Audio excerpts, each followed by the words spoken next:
Bueno, los máximos y los mínimos son los puntos donde la función alcanza su valor más alto o su valor más bajo y se hallan utilizando la derivada igual a cero y se confirman utilizando la segunda derivada si es máximo, mínimo o punto de inflexión. Bueno, el método de Lagrange se utiliza para hallar máximos y mínimos de funciones con restricciones. Usa multiplicadores de Lagrange para transformar el problema y hallar los extremos condicionales. Momentos y centros de masa.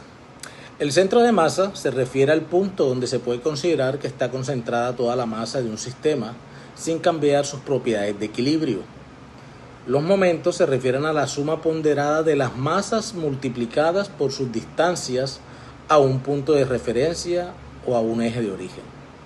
Matemáticamente, el momento del sistema respecto a un eje se calcula sumando todos sus productos de masas y distancias y dividiendo por la masa total para hallar el centro de masa. Esto es clave en física y en mecánica para analizar sistemas y estructuras.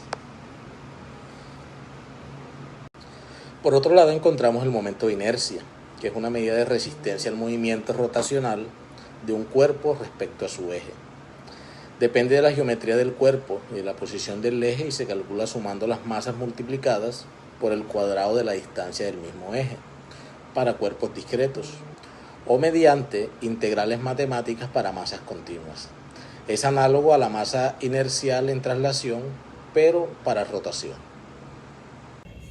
El teorema de Green nos dice que si quieres calcular una cierta medida que involucra todo lo que está dentro de una región, como el flujo o la circulación de un campo, no es necesario medir punto por punto dentro de este área.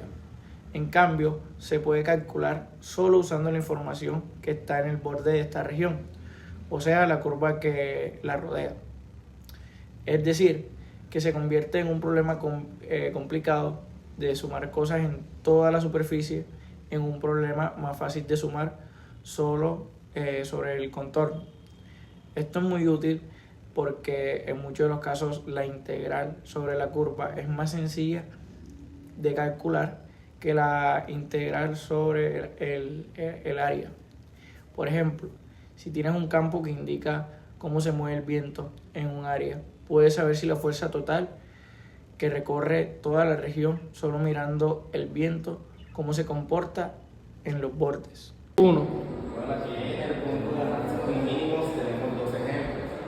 Tenemos el ejemplo 1, donde tenemos que el máximo de f, que es x y y, que es igual a menos x menos x cuadrado menos y al cuadrado más 4x más 6y.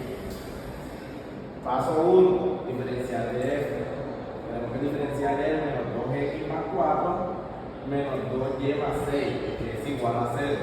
Y x vendría valiendo 1 y y vendría valiendo 3. En el paso 2 tenemos la siguiente matriz de 2 puntos, que es menos 2, 0 y 0, menos 2.